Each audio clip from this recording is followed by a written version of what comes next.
Good evening, virtual audience, and welcome. Thank you for joining us tonight. My name is Hillary Carr, and on behalf of Harvard Bookstore, I'm very pleased to introduce this event with Deborah Madison, presenting her new book, An Onion in My Pocket, My Life with Vegetables, Join in Conversation by Jeff Gordinier. Thank you for joining us virtually tonight. Through events like tonight's, Harvard Bookstore continues to bring authors and their work to our community and our new digital community during these strange times. Every week, we'll be hosting events here on our Zoom account. As always, our event schedule also appears on our website at harvard.com/events, where you can sign up for our email newsletter and browse our bookshelves from home. This evening's discussion will conclude with some time for your questions. If you have a question for our speakers at any time during the talk tonight, click on the Q&A button at the bottom of the screen, and we'll get through as many as time allows. In the chat, I'll be posting a link to purchase An Onion in My Pocket on harvard.com, as well as a link to donate in support of this series and our store. Your purchases and financial contributions make events like tonight's possible and help ensure the future of a landmark independent bookstore. Thank you for showing up and tuning in support of our authors and the incredible staff of booksellers at Harvard Bookstore. We sincerely appreciate your support now and always. And finally, as you may have experienced in virtual gatherings these last few months, technical issues may arise. If they do, we'll do our best to resolve them quickly, and we do thank you in advance for your patience and understanding. And so now I'm so pleased to introduce tonight's speakers. Deborah Madison is a chef and award-winning cookbook author. She was the founding chef at Green's Restaurant in San Francisco and has been on the board of the Seed Savers Exchange, co-director of the Monte del Sol Edible Kitchen Garden, and a board member of the Southwest Grass-Fed Livestock Alliance. She's written for Gourmet, Saveur, Martha Stewart Living, and Bon Appetit, among many others, and her cookbooks, which include Vegetarian Cooking for Everyone, This Can't Be Tofu, and Vegetable Literacy, have won numerous awards, and she's been inducted into the James Beard Foundation Cookbook Hall of Fame. Tonight, Deborah will be joined by author, reporter, and food and drinks editor of Esquire, Jeff Gordinier. These two will be discussing Deborah's memoir, An Onion in My Pocket. The Seattle Times calls her writing evocative, saying that she makes even nutloaf a pleasure to read about. They go on to say that her account reminds us vividly how much our perspective on food has changed in 40 years. When she opened Green's, it served vegetables that customers and some cooks had never tasted. And the San Francisco Chronicle called An Onion in My Pocket a history of America's culinary coming of age. Writing with sensual and perceptive detail, Madison shares her journey from a Twinkie snitching teenager to a food person, one who discovers an errant onion in her pocket and who packs a suitcase full of quince to visit a friend. We're so happy to have them both here tonight. So without further ado, the digital podium is yours, Jeff and Deborah. Thank you so much. Thank I appreciate it, Hillary. Thank you. Howdy, I'm Jeff Gordinier. I'm the food and drinks editor of Esquire and the author of Hungry, and I'm honored to be here with Deborah Madison, one of my heroes in food writing, one of the great prose stylists and thinkers in the food world. This is her new book, An Onion in My Pocket. I think it's pretty much an instant classic, and I hope you will buy it, not just for yourselves, but for everyone you know for the holidays. Deborah, it's so good to see you. I wanted to start off by saying that I was just in the Hudson Valley, and a friend of mine gave me some chili peppers that he had grown, just a little bag of them. And it was so interesting because this beautiful evocative introduction to your book talks about food people and how people really love food, give each other food like that. And I love that. It just sort of echoed what had just happened in my own life. Tell us about that. What kind of food what do people give you? Do they give you vegetables? Not really, but when I first moved here to New Mexico from California, people would bring me figs nestled in milk cartons. You know, Right. because I'm a California girl, I love figs. I grew up with fresh figs, and they'd bring me suitcases that were very heavy because they were packed with quinces or apples or, you know, something that was a little unusual that I had a real affection for. And even ranchers are that way with meat. They will give you meat and eggs and whatever they're raising. I found out of this generous feeling of wanting to share.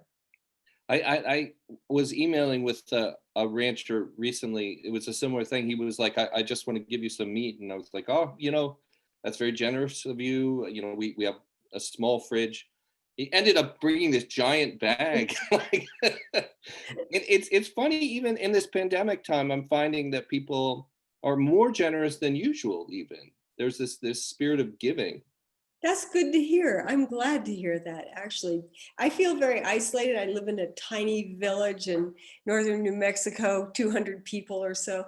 And so I'm not experiencing what a lot of people tell me happens even in Santa Fe, where people are very disgruntled and unhappy and picky and rude and so forth and so on. But still, there's this generosity that you're speaking of that does remain, and it's interesting.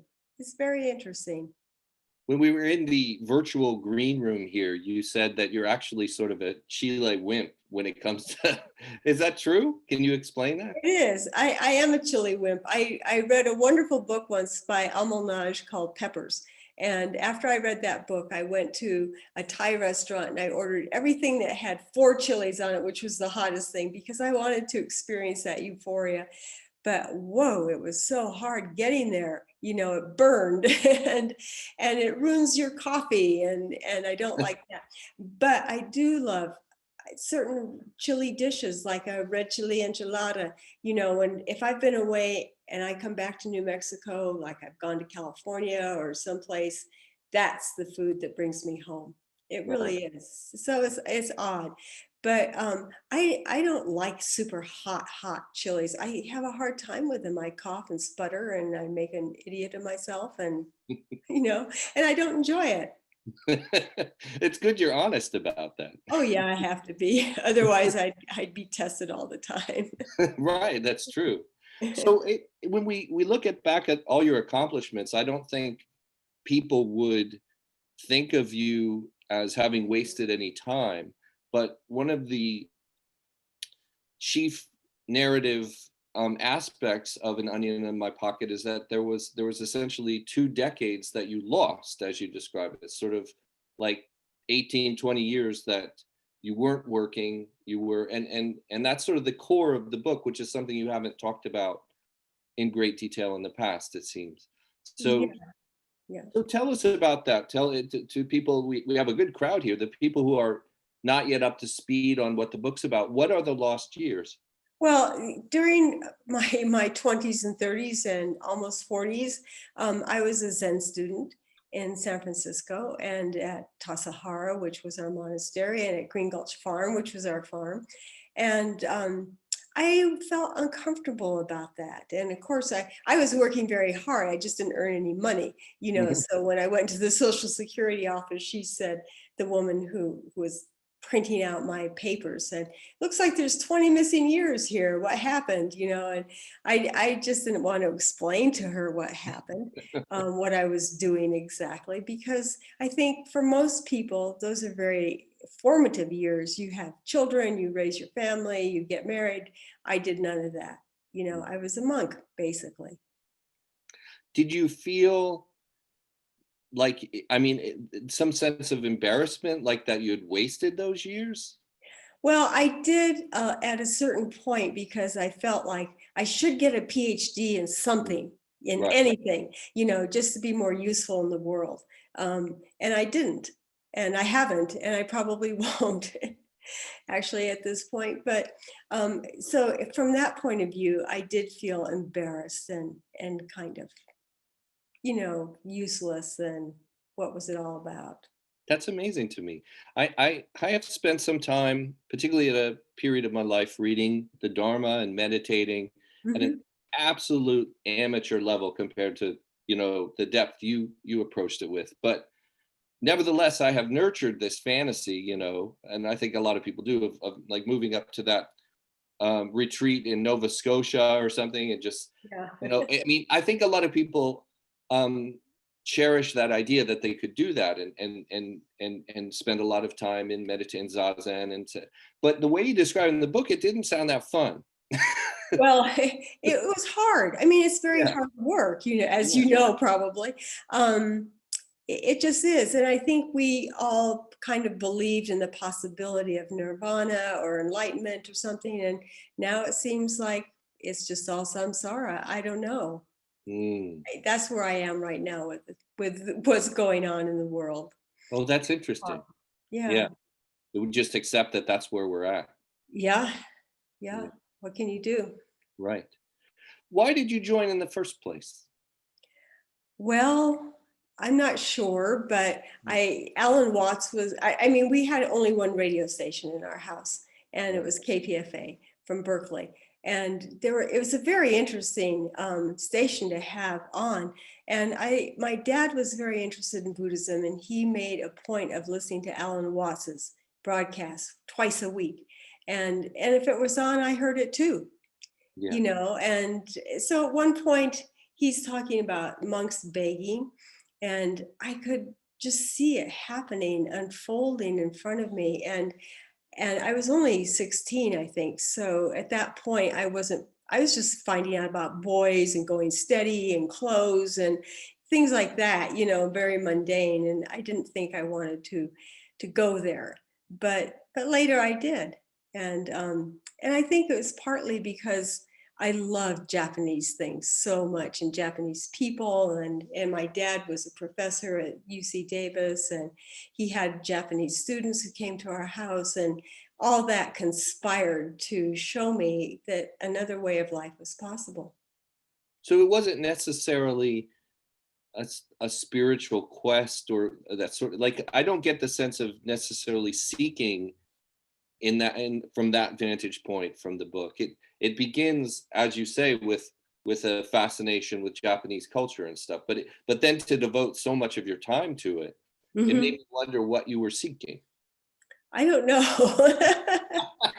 It's hard to talk about. And that's why, it's just very hard to talk about. And I don't like really to talk about Zen so much. And it's become such a strange phenomena, oh, something's very Zen, or they're very Zen, or you're very Zen. Well, what does that mean? I have no idea. I just tried to give a little description, what the life was like. That's almost the most Zen answer you could give too. I don't know. But I wrote, when I was at the New York Times, I was a food writer there for a few years. And one of the most popular stories I did, in terms of traffic, was a piece about mindful eating at a Buddhist monastery, Thich Nhat Hanh affiliated refuge up in the Hudson Valley. And I think at the Times, my editors saw this as Jeff's sort of odd interest in this topic. I don't know that they saw this as, a big traffic driver as a story, but as soon as the story was published, millions of hits. And people were very, very interested in, this practice of, you take a raisin into your mouth, you spend a lot of time with the raisin, or a spoonful of soup, and you I would, for somebody like me who eats a lot and eats quickly, it was hard to spend 20 minutes with a raisin, let me tell you. But it's just, my question is just that it seems as though this practice that you spend so much time with does change your vantage point on the pleasure of food and appreciation for food. Well, I have to tell you, our experience at our monastery was the opposite. We ate so fast, Yeah, that was so interesting. And there was nothing like the Thich Nhat Hanh experience you're speaking of, like one raisin and think about it. But it just was fast, and it's been a hard thing to unlearn for me, to have conversation, to slow down. I'm ready to eat, and I don't care if it's hot or cold or whatever. I'm just ready to go. My husband's always saying, you don't have to sit and watch me eat. And so I don't. I say, okay. Like you're done and you get up? Yeah, I'll do the dishes or whatever. But unless it's a special night, like tonight when I go home, it will be a little special. There are many, many beautiful passages. The writing in this, to me, is like role model level writing that you should give to young writers. Like, this is pure writing. It's just feels true and clear, and the descriptions are never over the top. They just seem so precise. And you talk about the revelation that austerity can be. Like, maybe after a long period of zazen, you would taste rice with the kind of salted sesame on top, is it? What's that called? Yeah, just toasted sesame seeds. Yeah. In this case. And that after all that time sitting and the ache in your knees and, appetite probably growing, that it sounded like it just tasted better because of that. It tasted so good. I know the meal you're talking about, and Yeah. I actually start with that in a way because it was a sesshin. It was my first sesshin, which is a week-long period of sitting, Right. and I had been on my own really interested in getting lots of sweet taste in my mouth and sweet soft food, and suddenly we're having rice, white rice, a big bowl of white rice with some sesame seeds on it, a miso soup. I had just come back from Japan, and the same pickles I'd been eating there probably were what was on the third bowl. And it was a revelation that it could be so simple and so delicious. Yeah. And then I was telling this to another Zen student just recently, and he said, "Oh, Suzuki Roshi, who was our teacher, he found those meals a little austere, and so after having another one, he'd go out and have breakfast in a real restaurant with eggs and so forth. I don't know if he had bacon or not, but but for me, that austerity was really important, and one of the things it showed me is that I needed food, and I needed to be involved with my hands and the earth and doing other things. And if I was going to do zazen, or actually I learned that at Hedgeburg too, where I went to a writer's colony, the same exact thing. I can't sit in a chair all day long and write. I've got to get up and do something. So I picked a lot of huckleberries because they were in the woods, and then we had a lot of huckleberry dishes as a result. But anyway, the simplicity of that meal turned out to show me how to get through the thick and thin places of my life. It really did. Wow. That's profound. You Yeah. also talk about a cookie, like a crescent sugar cookie. Can you Oh, the describe that? walnut crescent cookie. Yeah. That was another sesshin many years later, and I Right. stole a cookie. But before I stole it, it was served to us during sesshin on the third day when you're really aching and hurting, and you have more days ahead of you than you have behind you, and cookies and tea matter at that point when they're served. And this was a walnut crescent cookie. And I took a bite and I thought it was the most perfect cookie in the world. And I just wanted to announce to the whole Zendo, to the Sangha, this cookie is amazing, in case nobody got it. But I didn't. I held back. I've had the same experience in New York, actually, on a train that had posters for Washington apples on the subway. And I thought, New York apples, what's wrong with New York apples? They're so good. Yeah. I just wanted to tell everybody, but I didn't. But then on my way out to my room, there was a plate of cookies left, unwatched. I just took one. It was so magical. I went to my room on a break. I took a bite. Nothing happened. The magic was gone. It was a Yeah. good cookie, but there was no magic. Yeah. And I think the discomfort of sitting and the fatigue you feel and all of that was gone in my room. I was at ease. And so that made a big difference. Yeah. I don't think it was just that it was stolen and not given. But I often ask people to write about stealing food when I do classes in writing, and they're always shocked. Me steal food? I wouldn't steal food. And then they write these beautiful stories about stealing food. We all do it. I feel like in restaurants, the setting and the theater, the kind of context of theater of a restaurant has so much to do with, similarly, what you're talking about, like how the food tastes in that moment. Like if it's all of a piece, the music, the lighting, the hospitality, and sometimes something just tastes so perfect in that setting, or at a beautiful sushi bar or something. If you had it at home, it's not quite it's not quite the same thing, as a lot of us are finding these days doing takeout. Yeah, I know. It's not the same thing at all, is it? Who are some influences on your writing? Well, the influence on my writing. Yeah. I don't know exactly. I mean, I read pretty widely, all kinds of books, all kinds of things. Alyssa Altman, Danny Shapiro. If you want to go further back, James Joyce, there are a lot of influences in my writing, but I don't know. I mean, I just put it down word after word. I mean, it seems uniquely your voice. That's one reason I ask. I think there's some writers whose influences are quite obvious, and then other writers it's less obvious, and the prose has a kind of, I don't know if invisibility is the word, but I was reading, An Onion in My Pocket and thinking, I don't know, I don't feel like this is trying to copy anyone. This is just her Hmm. voice, in a very pure way. So I was Hmm. wondering, like early on, in your youth, if there were certain writers who just sang to you. Yeah, there were, and I did copy. I mean, if like Oh, I read a lot of Jane Grigson at a certain point, and if yeah. I read too much and I was writing, I'd start to write like she would describe things, or I mean, I'd like to think I did. I think she has a wonderful voice and was very unique in what she had to say.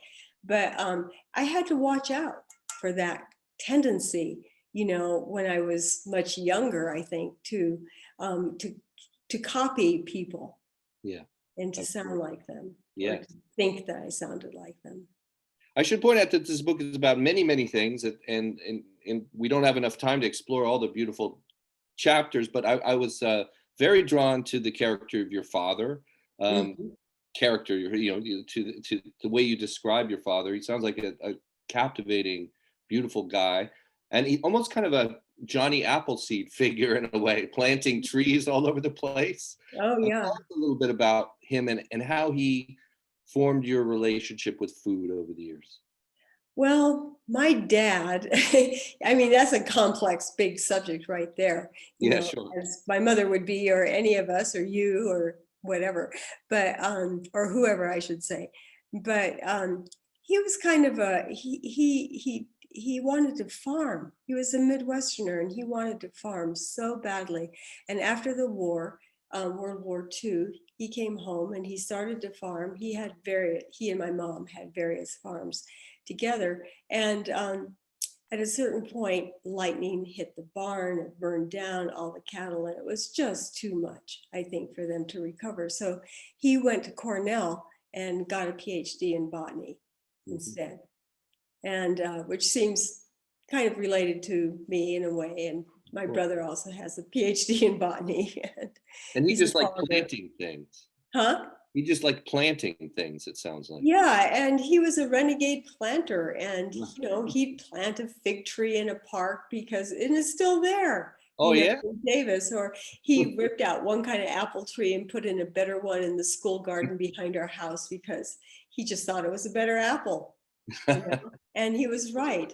Yeah. And I kind of like that about my dad. I didn't learn those things until after he died, unfortunately. Right.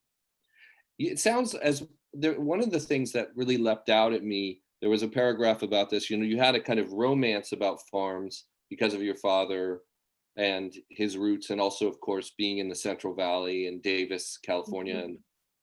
and being in that whole area of California where I'm from as well.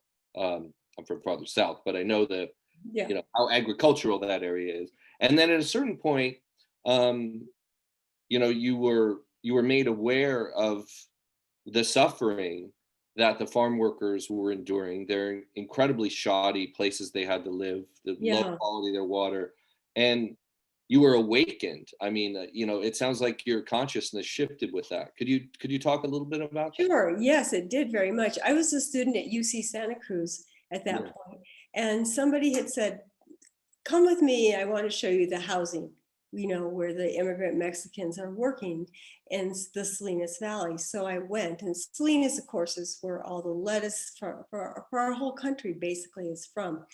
And their housing, and I would say that in quotes, was basically shacks, Mm. of found cardboard and wood. And they had no plumbing, they had no water except from a hose that, went into a pesticide bucket, and that's what they drank. And, it was so awful. And after that, I could never see it the same way again. Right. big valley agriculture, big ag especially. Yeah. And now that's extended to meat as well. I would never ever, I could never buy meat that I knew came from the CAFOs and that kind of place. Right. Of course. It seems like so much of the book, it's interesting to me because even though it's not just about your period at Tassajara or something, it is in a way about consciousness. Like I kept noting as I read the book that there's places where you kind of first encounter yogurt, for instance, Mhm. or you first encounter silky tofu, and and that's a personal experience for you, but also in a way um, emblematic of a collective experience for the United States at that period, where that kind of food consciousness was finally arising. Tell us like about yogurt, how you first. I mean, 'cause it's so common, there's giant corporations, but at that time, it sounds like yogurt was kind of an alien thing to you. It was an alien thing, and this guy who was an actor, I think, who had just come back from Paris, he had a little carton of yogurt done on yogurt or something, and he said, "You have to taste this. It's sour milk." So I Yeah, didn't really want to taste it very much, but when I finally put it in my mouth, it was good. I liked it, and I got it, and now of course you go down the aisle of any grocery store, and there's a myriad yogurts and all the crap we put in them. Pardon me. um, Yeah. and the there's like a moment where you first have silky tofu, and one of the things that's profound about that for me is then you describe all this kind of inferior tofu that many of us have to encounter, but what should people be seeking with tofu, because tofu gets a bad rap, it seems to me. Well, it does. And I mean, originally tofu was quite a wonderful food. It was nutty. It was super, super fresh. You had to have it that day it was Right. made. And I think that that's what I was really talking about, and what was fortunate to experience when I was 15, going to Sacramento, eating in these little restaurants like the Iris Cafe. Now you can't find real tofu anymore. It's all in a box, and it says it'll last for weeks, That's right. I which is know. good. I know. And on the other hand, a friend of mine just made tofu, and he said, it wasn't really any different from the packaged stuff. So I don't know what to think now. I just, but there is a difference between, the coarser Chinese cotton tofu, which is pressed really hard, and the Yes. more delicate tofu. And there have been tofu restaurants in Los Angeles and other places where they really run the gambit of very exquisite kinds of tofu. But mostly that's not what we have. Yeah. Now there's so much to discuss. The book is about my life with vegetables, as the subtitle says. So we have to fast forward to the Chez Panisse period. There's obviously it's there's Dylan Goes Electric. There's there's moments in the culture that seem to be endlessly fascinating to people. Like it doesn't matter. You can always revisit. Like my little twins, who are 2.5, are obsessed with A Hard Day's Night and the Beatles. Like, and Chez Panisse, it seems like that kind of thing. It's like Alice, um, the mythology. Um, what did it feel like to be there at that particular Well, period? for me, it was amazing because, first of all, it was the food that I grew up seeking, and Yeah. I knew it had to exist somewhere. I just didn't know it was in Berkeley, and I grew up in Davis, 80 miles away, and I finally went there when I lived in San Francisco. But it was a wonderful time actually at the restaurant. It was Of course. very creative and intense, and we had so much fun, and we drank a lot of good wine and champagne at the end of the evenings, and it was crazy. We listened to music, and yet there was so much concentration Yeah. and so much mindfulness, if you will, which is a popular word today. It Right. was very, very different than Zen Center. And I had little to contribute because I came out of the Zen Center vegetarian trenches. I was a self-taught cook. So I just kind of stood quietly in the back and, watched and learned, and bit by bit got it.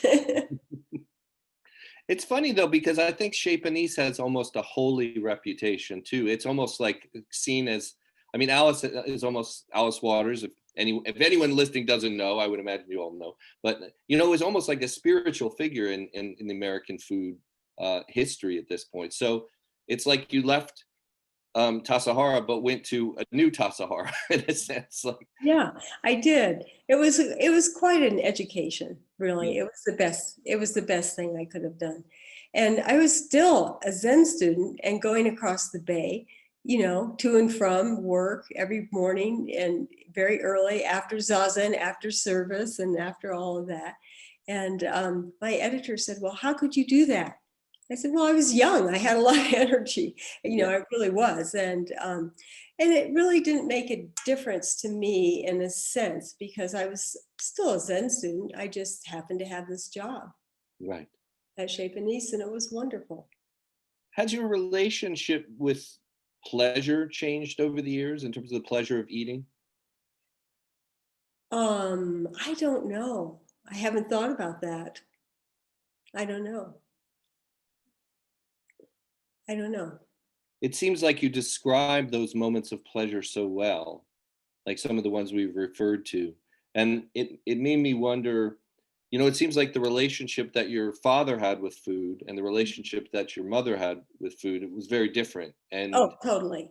And you took after your father. It seemed to me, just from the reader's standpoint, that he was more the not hedonist wouldn't be the word, but the person who took more pleasure from it somehow. Yeah, I think he did. And I tell this story, which was so odd because my mother would go back east to visit her family once a year in the summer, in August in California when it's really hot. And my dad would cook all these winter Midwestern foods. He'd come back from the airport, and for a week we ate eggs with bacon fat basted over the top to cook the yolks, and chicken and dumplings and pies and things like that. And then he'd come home, my mom would come home, and it would all disappear. Yeah. But no, my dad was more generous in that way. Mm.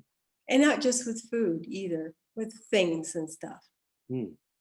It's also interesting that in terms of rising consciousness, that you're ahead of the curve with yogurt in the book, and also with farmers markets, of course. Like, farmers markets have played a huge role in your life and your career, and you describe, like, now, I mean, we take our kids to the farmers markets. It's a thing that people do every weekend Mhm. in many communities across the country, but that was maybe not so 50 years ago, 40.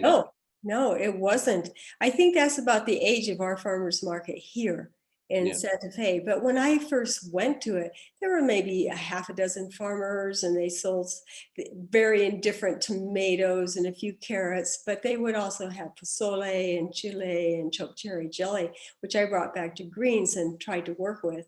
Right. And it was a lot of fun. But now it's huge and it's vibrant and it's wonderful. And I used to manage it when I first moved to Santa Fe. And it was Right. one of the reasons I came here, is because I knew there was a farmer's market and I wanted to be a part of it.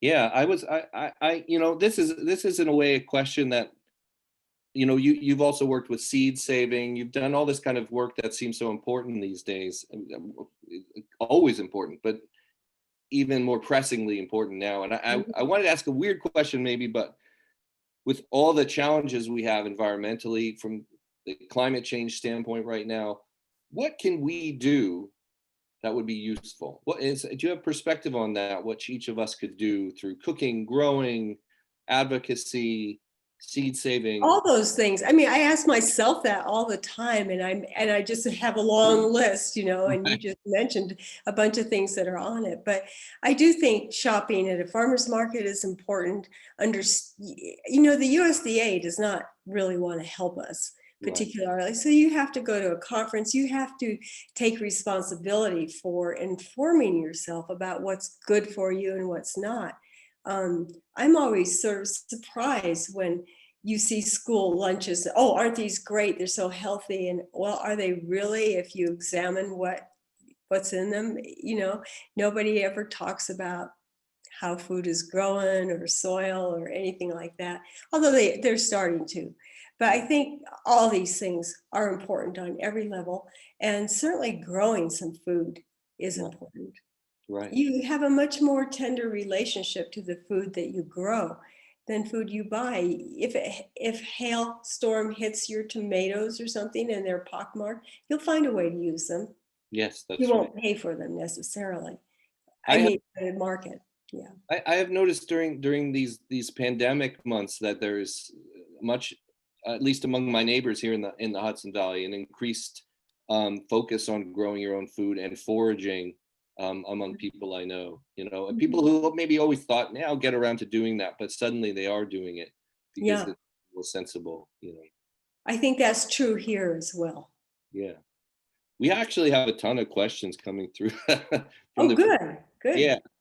Oh wow, golly. Anonymous says, "How has the world of cooking changed since you started professionally?"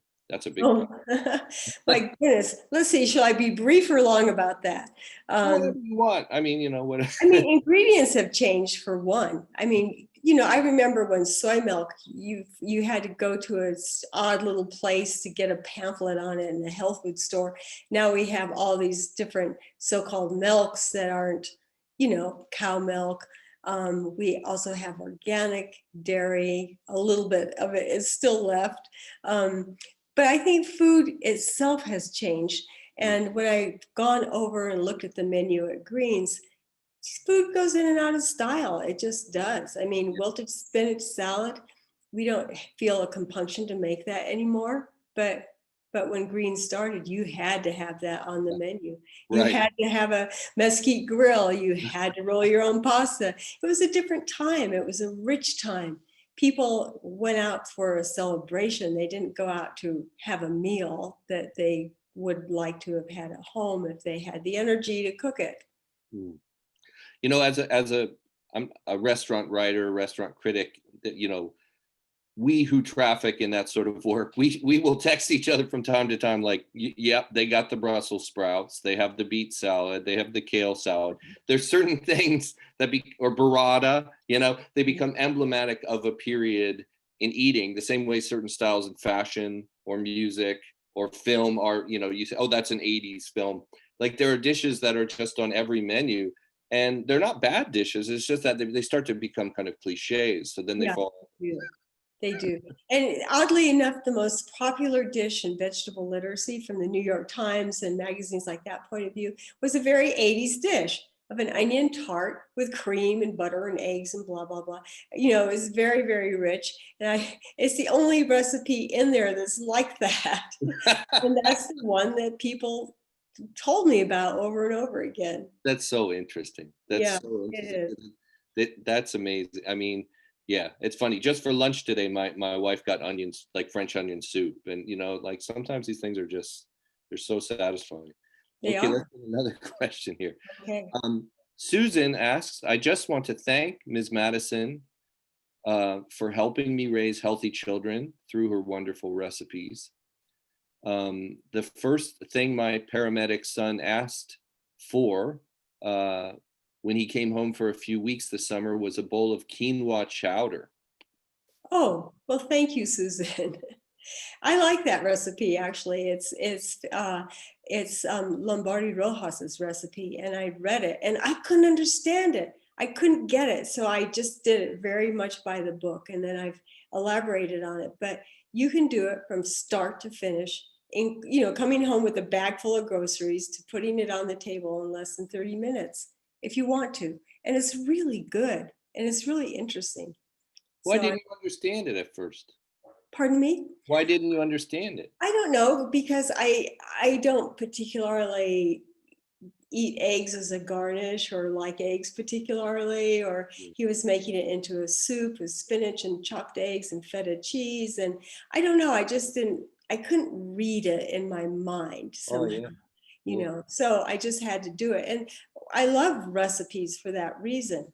you know um, there are a lot. I'm not thinking so much of South American recipes, but as Turkish recipes, or for foods that you don't know, you can't quite imagine how they work until you do it, and then you have to do it many times, and then maybe you get it. Right.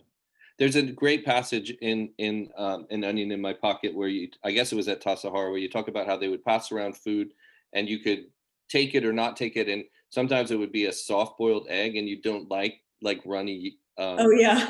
So you didn't want to get that. You just Yeah, have right. The soft-boiled egg, they'd announce it at the back of the Zendo. The eggs this morning are hard, or the eggs this morning are soft. And you had to go without everything or take it. You couldn't say, you couldn't pick and choose, for example, and say, no, I don't want the egg. So I finally did take the egg, thinking, okay, I need to work on my relationship with the runny yolk and da da da da. My egg was hard boiled, of course. What would happen if you didn't eat it? Oh, I don't know what would happen. Would you? It was just an understanding, a shared understanding. I don't think probably anything would happen. But Yeah. if you didn't eat it, what would you do with this egg in your bowl? I mean, if you had broken it open, it would be kind of hard. Yeah. I don't know, to deal with, but I didn't have to deal with it. Okay, let's get another one here. How would you suggest people connect Zen or mindfulness with food these days, given the current circumstances? You mean the pandemic? Is that Probably. what it Yeah, means? probably. I'm not sure I would. In fact, a lot of this book is really about setting aside our differences, that what matters about food. It's really about kindness. It's about generosity. It's about care. That's, to me, is much more important, whether there's meat on the plate or not. And that's what the last chapter is about. It's that kind of nourishment. I don't know about the pandemic so much, but I think that people have gotten very hostile in their food choices in a way. Hostile. I hear that, and that they say, "Oh, I don't eat gluten," or "I don't eat this," that Yeah. kind of thing. Right. And I understand the temptation to get into a food trip because it promises you everything. You're going to be happy, you're going to be healthy, you're going to be strong, you're going to be attractive, you're going to be this, that, and the other. But there's no guarantee ever, and besides which we may change. Right. And we often do. There seems to be a blessed and a very welcome lack of certainty in this book and a lack of sanctimony. Like, I think that people sometimes they would approach a book about eating vegetables or being vegetarian or something and assume there's a kind of preachiness, but this book is the opposite of that. I found that very inviting and interesting. Well, thank you. I don't feel preachy about it. I never have. Right. Never ever have wanted to get up on a soapbox and say, this is the only way to be. I happen to be inclined towards a vegetarian diet, but my husband's not. And I actually made corn dogs recently at his request. And I had to look it up on a video to find it. I'd never had one before. But we used Nyman Ranch and it was good. They were really delicious, I have to say. I'm all about a corn dog. Totally. You're all about a corn dog. Yeah. I mean, come on. Yeah. I won't feel that good later, but it tastes good. Okay, let's see what else we got here. What sort of food did you like to eat the most when you were a little kid? Probably not vegetables. I don't think little kids are that attracted to vegetables when they're really little, until they start to grow them and then they make a connection or something. So I can't remember really. That was a very long time ago when I was a little kid. And we didn't have a lot of food in our house. So probably sweets, it would be my guess, because that's what, sweets made up for the lack of all kinds of things. Yeah. Yeah, kids and sweets. I mean, it's a deep connection. I guess now, don't you? Oh yeah, my little twins, when they really experienced their first Halloween, just this year, and oh my God, when they got their first real taste of that corporate candy, all bets are off. They're just obsessed now. It's like you want to treat them to a little something, but then you're like, oh my gosh, they're freaking out. Monsters, and they're going to be asking for it for the next couple of years, probably. Every day. Where's Every day. Where's the candy? It's like, what did we do? Oh, somebody else says, what is your favorite comfort food? I don't know about a comfort food. I don't know. Friday night we have baked potatoes. Tonight's Friday night, so we'll Mm. go home and have baked potatoes, which was my husband's idea, not mine. The husband of the corn dog, same one actually. But so he likes that. I don't find food has to play that role of being comforting. That's so interesting. I don't. I like all food, and I don't think I have a comfort food. Sorry. What do you do with the baked potato? What happens? Oh, people, first of all, before this week, which we're in lockdown now, but people always want to come in and have a meal with us on Friday night, on baked potato night. They do? Yeah, and I don't know why. I mean, baked potatoes, I mean, we never had baked potatoes when I was growing up, even. But what happens is we have a chipotle mayonnaise, we have butter, we have lots of things out on the table, and then Oh, I'll make something else too. oh. So you stuff Ah. them. You stuff them with all that good stuff. Well, people can do as they wish. Right. We would always have a big tub of butter and the sour cream and the Mhm, chives.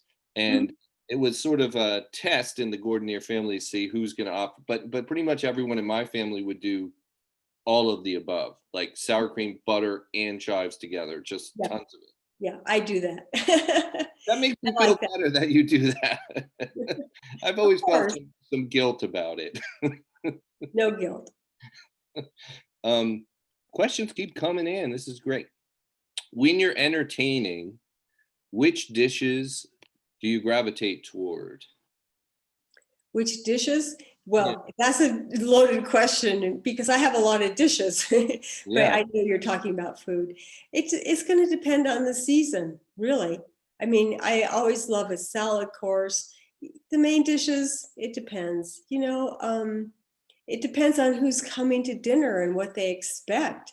And I might do a gratin or a souffle or something like that. But lots of other little things. Maybe since I know people are going to come into the kitchen, no matter what, I'll have some soup along with champagne or wine.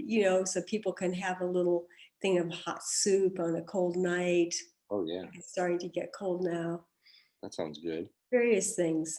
Um, I don't know. I mean, I am a seasonal cook, so it's going to depend on the season, really. Of course. Yeah.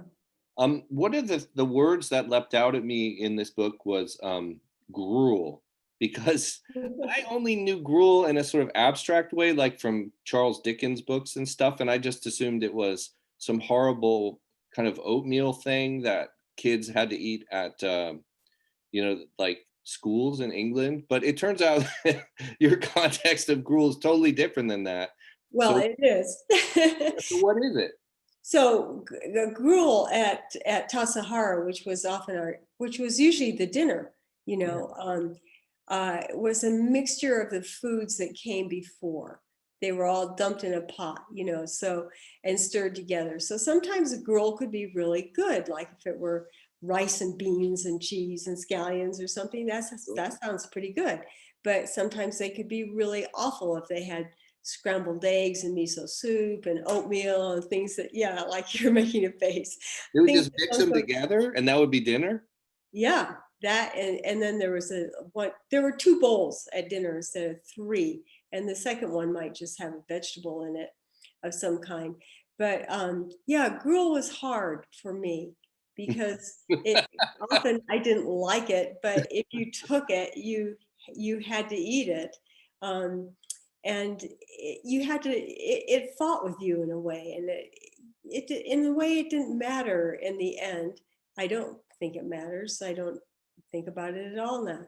But I did say that recently I was at a writers conference, and the chef there said he had a treat for everybody. It was gruel, and it was like tepid to barely warm polenta with some vegetables on it, and you had to eat with your fingers, and it was pretty awful. I didn't think it was really exciting, but the interesting thing about gruel is you stop eating when you're full because you don't want to eat anymore. Because it's not good. It's not good, right? You get full very fast. It's a different kind of mindful eating. Well, I'm a big believer in boredom, in a way. For people, I mean, if you have a big appetite all the time, you're going to gain weight, and if you can temper it in some way, you're not. And so boredom is a good way. Just, It's one way. just It's being one. bored with like routine in a sense, like Yeah. that. Oh, Yeah. that's interesting. See, Yeah. there's a lot from Tassajara that stayed with you. I can tell. It's pretty interesting. I have found lately that because of my I'm in my 50s now, and I'm trying to be more mindful of eating, and it's tough as somebody who travels around going to restaurants under normal circumstances. But fasting, I'm just doing like, pretty much don't eat till 1 or 2 in the afternoon if I can, and it's quite interesting because you do feel better. I find feel myself feeling like clearer of mind, but also when you do finally eat, ooh, it tastes good. Mhm. Like, Mhm. it's that idea of hunger is the best ingredient. Like It is. we seem to eat a lot when we don't need to, is my point. Yeah. During the pandemic, I think some people have really eaten a lot, especially of comfort foods, which tend to be rich and so forth. And I don't know, I've lost weight during this period because I don't eat as much. I tend to not eat lunch. Yes. I'm not sure it's good or not, but anyway, there it is. Yeah. So Yeah. there's a different room over here, chat. I'm gonna look in there. Oh no, there's nothing I have to worry about in chat. But now I've pushed chat. These Zoom things scare me because I'm always afraid that I'll push the wrong button and just vanish. Um, Anybody else have any more questions? We had all these good questions. I seem to have filled them up at this point, or are we good? Anybody else? I'm giving you a chance, guys. We have a good crowd here. No questions? No questions. It's so weird without the audience. I love doing these things with the audience, but not being able to see the people I and know. interact. It's very Or, difficult. or hear them or talk to them and Yeah, are they laughing or yeah. what's happening out there? It's a strange experience. But Oh, of here. course, people are having their dinner, they're I know. talking, they're in their pajamas maybe, or they're not all in the same room. No, they're not. Ah, here we go. From Susan, how is your updated vegetarian cooking cookbook different from the original? Oh, okay. Good question. Yeah. It's a lot of it is the same with so many recipes, of course, but it does acknowledge the fact that we have new ingredients. Stir fries, I was never really crazy about, but we had to have them then because they were kind of the go-to dish. So I took a lot of them out and replaced them with sautés, which are simpler and what I'm inclined to eat on my own when I don't think about it particularly. Um, I wanted to take out some of the dishes that were really, really rich. And I was talking about it in a bookstore actually, and I said I'm thinking of taking out the sizzling rice gratin, and because it was so rich. And two Yeah. women said, "No, you can't. We always make it for ourselves on our birthday." Oh, So I decided there's a place for that kind of food, and I left it in, and I Yeah. was very grateful to them. But a lot of it is the same as the vegetarian cooking for everyone. Is just more updated in terms of the ingredients. It's a little bit simplified where it can be like that. I'd love to do an article with you someday when we can actually travel and hang out, where we get my CSA box and you help guide me as to what to do with it, because CSA boxes, sometimes it's the prime season, you get this incredible bounty, and sometimes you're like, there's 3 kohlrabis in here. Like, I know. what the hell do I do with this? Or there's only one fennel, you know, that I just got a CSA my bag last week, and I got another one last night. There's only one fennel. Well, my husband loves fennel, but he wants a lot of it, you know. Oh, so yeah. we do. But they're rutabagas, they're turnips, they're things like that. So I cooked them together into a ragu, and it was beautiful. It was all I'm kind sure. of yellow and gold and white. And tonight we'll have it as a soup. But I think sometimes, like, there are people who very heroically, nobly sign up for CSAs and then aren't really equipped um, to manage them in terms of what to cook. You know, so sometimes it's like we need a little nudge. Oh, now all these questions are coming through. Ah, Oh, good. okay. Oh, Rachel says, "What do you do with the fennel? I have a hard time using mine," which proves my point. That's what I'm saying. Some people, we don't always know what to do. Okay, so because I love it shaved very, very thin in a salad, maybe with pears or something, but my husband doesn't like it that way. So I'll probably slice it and brown it because it has a lot of natural sugars in it, and it will turn golden without any effort from you. Um, so that's one thing I'll do. And I think I'll do that tonight with our one fennel, our poor little fennel. I'll slice it thinly and do that. And like Um, roast it, no, I sear it in a pan. sear it in a pan. Yeah, Yeah, yeah. you know, and actually there are recipes for fennel in all of my books, but especially the new Vegetarian Cooking for Everyone. There's a fennel that's done over a mirepoix of vegetables that is really delicious. It's just a good dish. Now there's tons of questions coming in, but we have to, you know, we can't go all night. Let's see. We Okay, have time for two quick ones. okay, Hillary, that's very useful. Let's see. God, they're so good. They're such smart questions, though. It's hard. Oh my gosh. Look at all these good questions. I'm just going to read this one quickly from Chloe. Just made your mushroom leek and potato soup the other day with our mushroom CSA share. It was just sublime. Just want to say thank you for being a source of comfort in difficult times. That's so nice. It is nice, and thank you for saying so. What are your favorite cookbooks? Asks Barbara.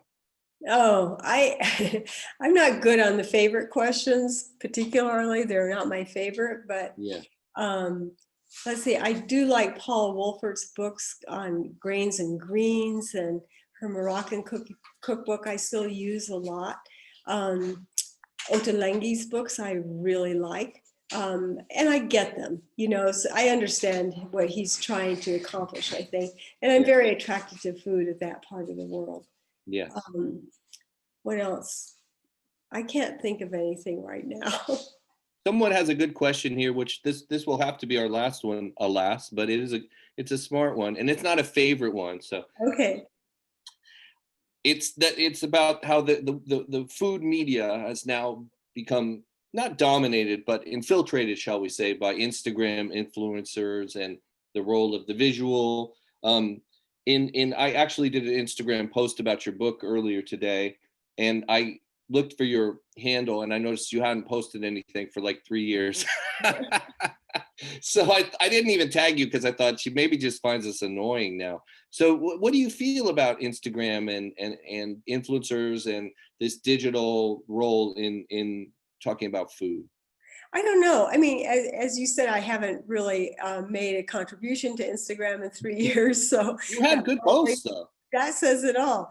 But I mean, I find it very, very interesting because I'm interested in grain. So I do look at a lot of baking things on Instagram. But for the most part, I'm not so interested in that aspect of the food world. So I don't do it. Just because it's just pictures and stuff and promotional? Well, a lot of it is. And I'm not really so interested in that. Yeah. What I'm interested in are the grains and baking and that kind of thing. And sometimes they're very good on that, but Yeah. yeah. And YouTube's great if you've never made a corn dog. That's right. See, but I would like you to Instagram the corn dog. I have to say, I would love to see that image. That would be an awesome. You'll get a lot of likes on that. Deborah, it's been an honor talking to you. Thank you so much for your time. Thank you so very much. And it's been a pleasure, really. Yeah, it's been fun. Hillary, thanks so much. Harvard, we appreciate it. Thank you both so much. This was a really lovely conversation. It was great to listen to. Thank you all out there for spending your evening with us. You can learn more about this book and purchase an Onion in My Pocket at the link in the chat, or once this disappears, you can just go to harvard.com. It's easy to find. And so on behalf of Harvard Bookstore in Cambridge, Massachusetts, have a good night, keep reading, and please all be well. Thank you both so much. Thanks a lot. Thank you. Bye. Bye, Deborah. See you around. Okay, I hope so. Bye. Bye.